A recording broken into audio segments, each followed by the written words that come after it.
Thank you very much for my beloved audience. We have honorable guest, Mr. Marco Manuel Marsiliwicz. Actually, Dr. Marco, how are you, Mr.? Hi. I welcome everybody. Thanks very much for your invitation. I'm Okay. honored to be invited and to have the opportunity to share my knowledge with you and with your followers. Thanks very much. I'm fine. Yes, Mr. Marco, do you maybe still focusing on this hottest issue, Ukraine war with Russia, the big Russia? Okay, before I ask you a little bit, introduction, maybe my audience want to know more about you. Dr. Marco Manuel Marsiliwicz, Advanced Postgraduate Certificate in Armed Conflict and Human Rights, PhD in Political Science in International Relations, Security and Defense, Advanced Postgraduate Certificate in Political Science and International Relations, Security and Defense in Portugal, is it right? Yeah.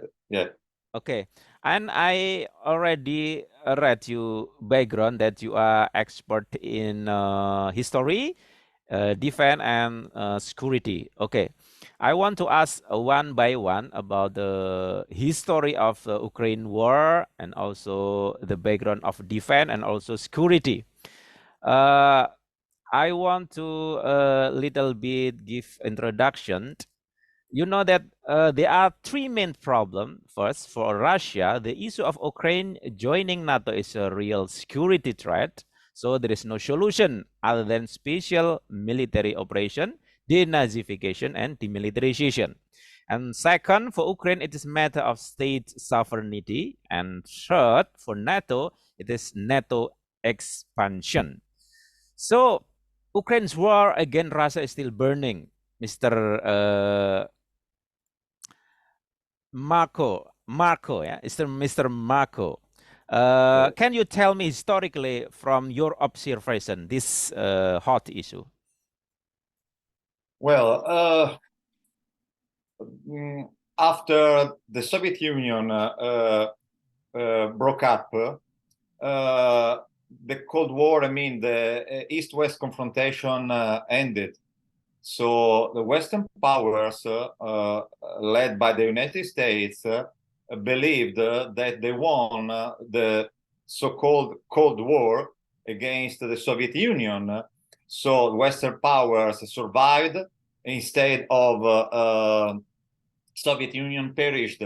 And with the Soviet Union, also the Pact of Warsaw was dissolved. That was at that time the equivalent of the mirror organization, the mirror NATO organization led by the Soviet Union. So the United States and its allies believed that they won the war and that the United States at the time survived as the only superpower in the war, because before there were up to 1991, before the dissolution of the Soviet Union, there were just two superpowers, one the United States and on the other side the USSR. But these two superpowers granted somehow a balance of power between the East and the West. So no confrontation occurred directly in Europe, because Europe did not assist for a long time to any kind of a war of conflict within its territory or at its borders. So the war was, just to say, the Western world was quite in peace and secure. Proxy wars were fought in South America and Latin America, in Africa, of course, and in the Middle East and in Asian Far East, but no confrontation in Europe or near Europe. So what happened? That after the dissolution of the Soviet Union, so the United States and its allies thought that they were strong enough and the Russian Federation, that is the successor state with its also with its nuclear arsenal, the successor state of the Soviet Union, was too weak to pose to represent a serious threat to Western allies. So in such way, Western powers started a process of enlargement towards East. Both an enlargement both from the European Union and the NATO, that more or less is the same thing, because, as you know, the European security and defense is granted under the NATO umbrella. So, I mean, there is no security and defense ownership within the European Union. So, more or less now, with the accession of Finland and of Sweden to the alliance, we can say that more or less all the European Union member states are members of the alliance too, except some exceptions. But so the European Union and the NATO overlaps somehow. And so they started with the enlargement towards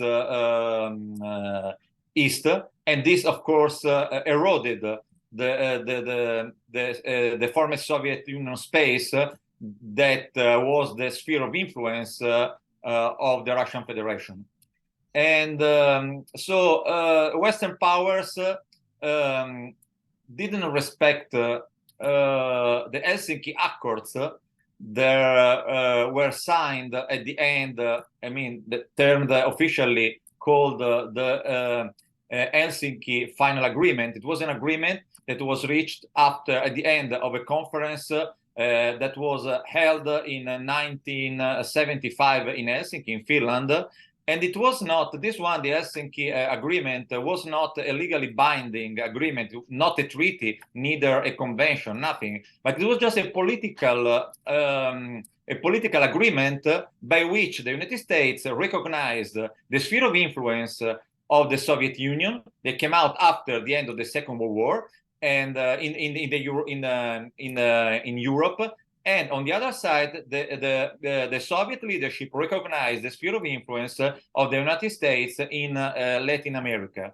So we can consider at that time Latin America, where the CIA staged many coups d'etat and overthrew many democratic governments and installed dictatorships in Latin America at the time, like in Paraguay, Argentina, Chile, and so on, in Nicaragua, in many Latin American countries. I just mentioned a few, but there are many more. Brazil, and so on.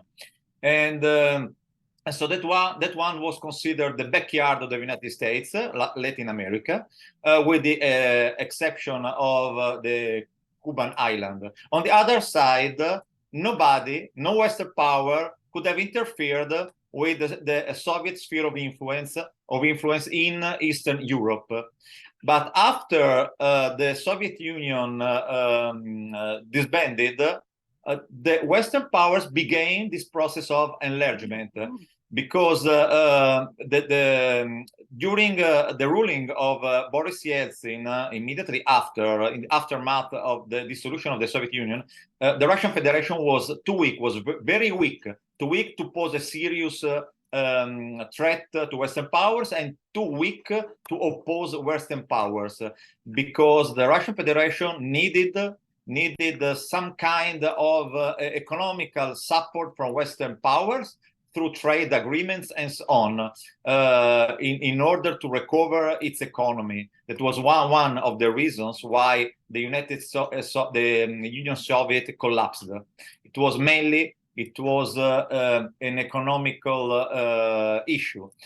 And so far, nobody complained in the Soviet Union, because Yeltsin was more or less a puppet in the hands of Western powers. And so Western powers began that process of enlargement by accepting the membership of former Pact of Warsaw member countries to the European Union and to the NATO.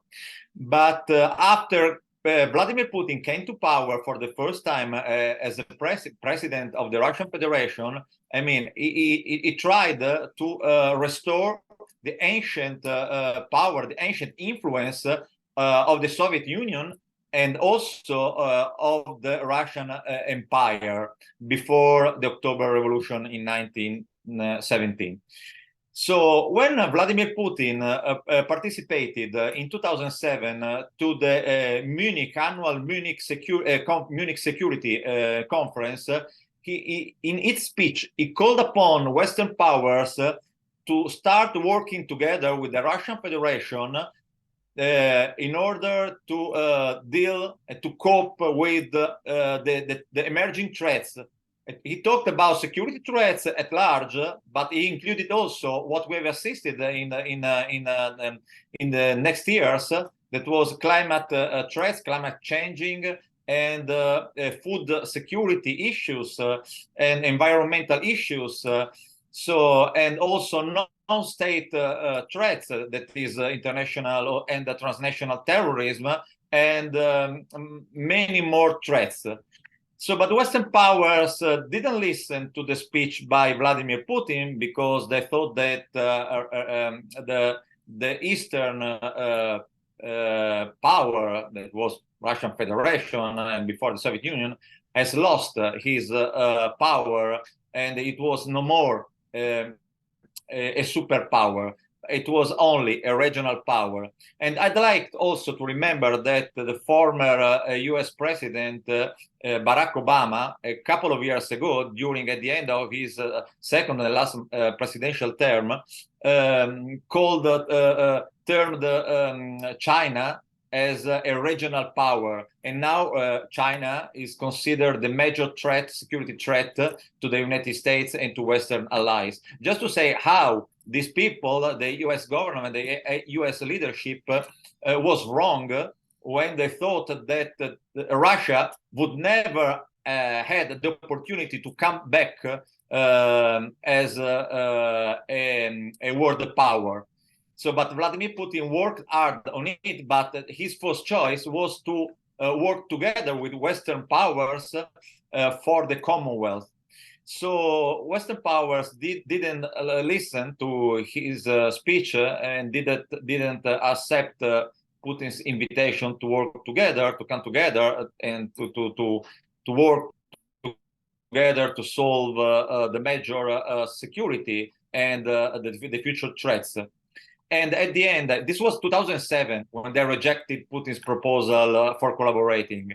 And 1 year after, 2008, we assisted to the Russian-Georgian war, when the Russian troops invaded Georgia in order to protect, or with the excusation to protect the Russian nationals, the Russian population that lived and still live in South Ossetia and Abkhazia. So afterwards, Russia, after the war, recognized the independence and the sovereignty of Abkhazia and South Ossetia. So, and this is one of the legacies, like Ukraine is one of the legacies of the former Soviet Union, these so-called frozen conflicts that are not so frozen as we are seeing in these days with Nagorno-Karabakh, the war between the conflict. It's not a declared war between Armenia and Azerbaijan, because the Armenians, Armenia and Azerbaijan are not officially and never were officially at war one against the other one. But of course, Armenia was involved with because the population of Nagorno-Karabakh. Thank you, Mr. Sorry, thank you. I interrupt you. Let's talk about focusing on Ukraine. Very incredible historical. You explain historical background. I was going straight to the point after Georgia, because 2008, the invasion of Georgia. Georgia is the only country jointly with Ukraine in the former Soviet Union space that is not protected by any kind of international agreement. I mean, it's not a NATO member. It's not a European Union member. Ukraine, like Georgia. So if you look at Georgia 2008, you should understand what would happen to Ukraine if Ukraine would have tried to access the European Union or the NATO or both. So there were many caveats by the Russian leadership, by the Kremlin, that they would not have Mr. Marco, sorry, I interrupt you. For you, do you think that it is all about right of Ukraine to join NATO or not? Because as a sovereignty course, state, it is as a right. Of course, on a strictly legal point of view, I'm talking on an international law point of view. Ukraine has the full liberty to join all the international organization if it wants to join them. And also maybe to join the Europe Union. Yeah, of course. I mean, economic term. It's a decision that must be taken by the European Parliament and by member countries that have to vote for the accession of Ukraine. I'm personally, I've published extensively on this issue, and I'm against the accession of Ukraine for a couple of reasons to the European Union and to the NATO, secondly. But my first concerns are about the accession of the Ukraine to the European Union, because the Ukrainian population, the Ukrainian politics are deeply, I mean, they are racist, they are anti-Semitist, they are white supremacists, and they are neo-Nazi. So this is, I mean, this population during the Second World War, Ukraine. Sorry, Mr. Marco. Before we are talking about Ukraine, so I want to make it clear. So it's still all about the fighting between the West, United States and NATO versus Russia. It is all about Ukraine itself. Which one you choose? No, it's just, I mean, Ukraine is just a puppet in the hands of Western powers, and namely of the United States.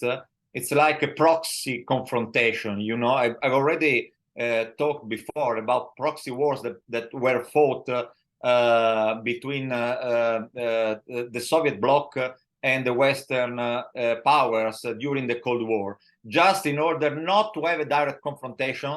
They supported, they founded conflicts that arose in other continents, in other countries, like in Africa, in Latin America, and in Asian Far East. And so this is a proxy, between quotes, a proxy war, a kind of. And it's just a political issue, because it's just another attempt from the Western powers to enlarge and to get more or less to the frontier, to the borders, to the Russian Federation. But as I told you before, the Russian leadership has always said that he couldn't permit the accession of Georgia and Ukraine to the Russian Federation, to Western organizations. So with Ukraine, we have seen what happened in 2008, and we are assisting to the same with Ukraine. So these countries should serve as more or less as buffet territories between Western powers, the alliance, the European Union, and the NATO bloc, and the Russian sphere of influence. You mean buffer zone? You mean buffer zone? Yeah, of course. Because I told you before, the Helsinki Accords that were signed in 1971 between Western powers, the United States and the Soviet Union, are not binding. They're legally binding because it's not a treaty. So, but it's a political agreement that should be still valid. So the United States did not respect the Helsinki Accords since many years, since they began the process of enlargement towards East. So, but this is the limit. Ukraine and Georgia are the limits that everybody knew. So, if you want to trespass these limits, you know that the Russian leadership would react somehow, because you are invading the Russian sphere of influence, and Russia is striving to regain his sphere of influence in its neighborhood with Baltic countries and at its southern borders, and of course in its western borders. So it's very well known. So this is a provocation. When the Russian Foreign Ministry, Sergei Lavrov, says that the United States have to be bared, I mean, for the responsibility, they are accountable for what's happening in Ukraine. Somehow he's right. He's right because under the political agreement that should be still going on, still effective, the Western powers should have not tried to enlarge too much. So this is too much. Mr. Marco, let's talk about the defense and security. How far or how deep, how important Ukraine, how important Ukraine for the defense and the security for Russia actually? Why, President Putin have to two things: demilitarization and denazification?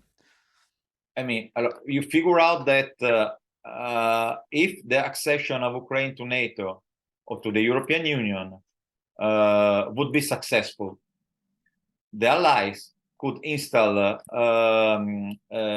military equipment in the border, ballistic missiles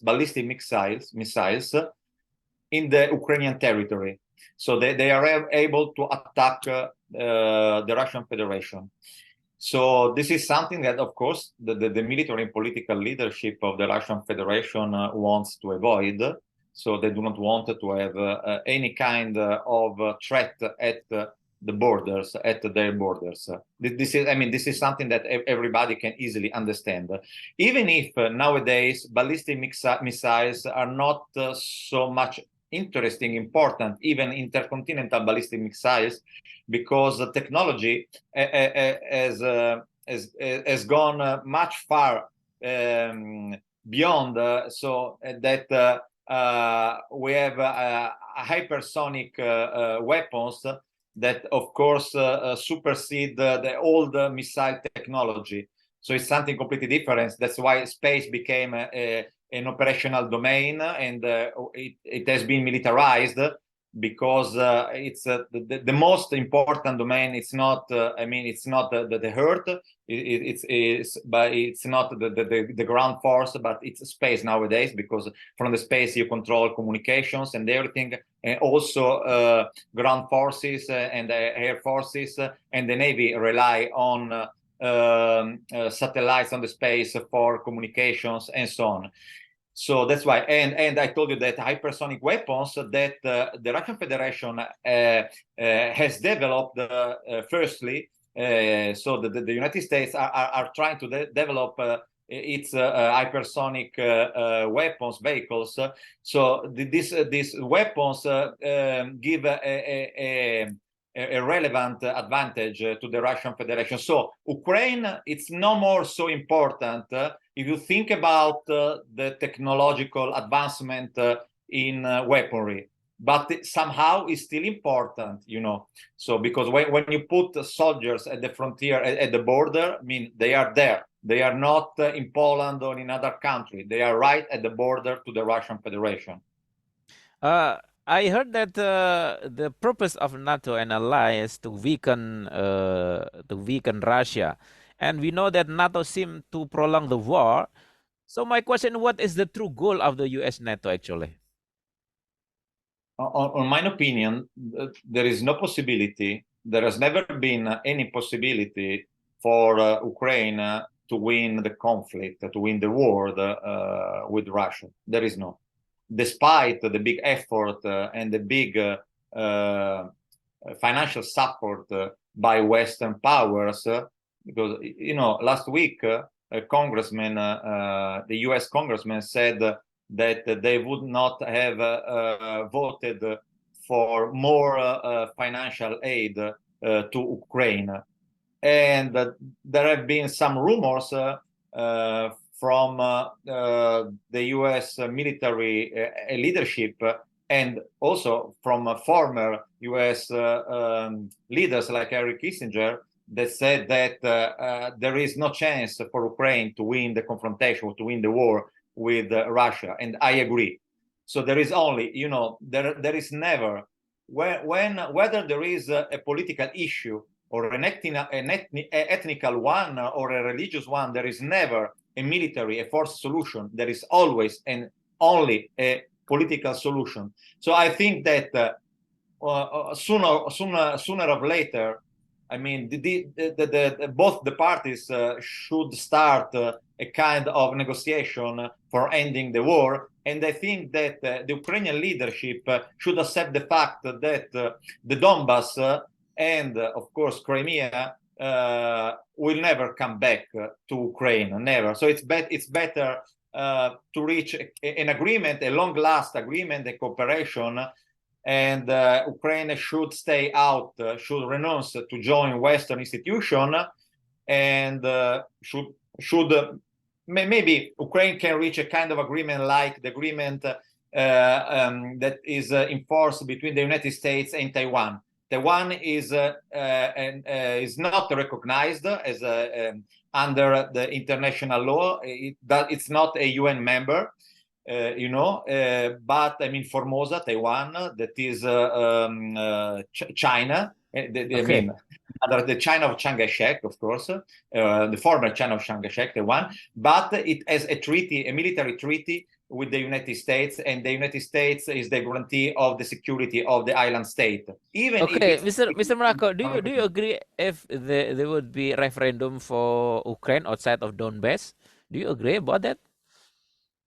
Look, a referendum was held. In Crimea in 2014 before the annexation to the Russian Federation that was voted by the Russian parliament. But after, I mean Kiev outside Donbass or Crimea. But the republics, the two republics, Donetsk and Lugansk republics, have held referenda for declaring their independence. What about Kiev? I asked you about Kiev.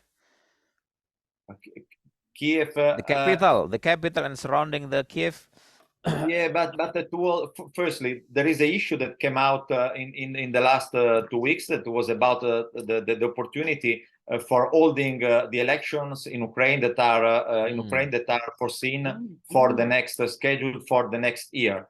And NATO should provide the money, and NATO and allies should provide the money for election.